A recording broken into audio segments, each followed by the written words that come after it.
國民黨的黨主席鄭麗文早起開記者會來宣布，講伊已經接受到中國國家主席習近平的邀請，4月7到4月12要率團到中國訪問。民進黨的秘書長徐國勇是呼籲鄭麗文一定要甲習近平講，台灣是一個主權獨立的國家。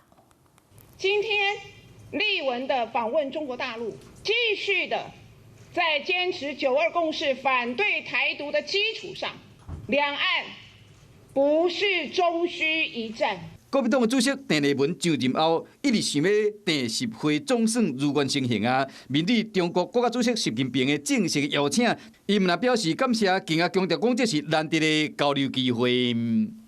台海甚至被國際媒體說成是全世界最危險的地方。4月的訪問，能夠讓兩岸開始迎來何許溫暖的春天。講望國共兩黨共同打拼，推動兩岸的和平交流和合作。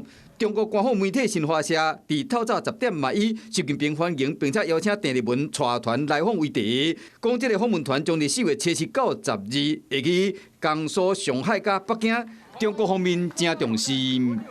去見習近平，要大聲講出幾件事情。台灣是一個主權獨立的國家，但是我相信他不敢。你也問一下習近平，你們中國什麼時候要選總統？一個中國政策不支持台獨的共同基礎上面，大家都不願意看到台海成為動亂的來源。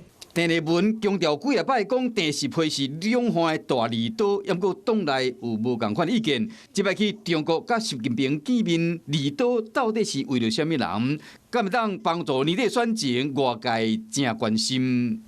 Hello， 我是林仙怡。想要搶先掌握最及時的新聞資訊嗎？趕快訂閱、按讚、開啟小鈴鐺，鎖定華視新聞 YouTube 頻道。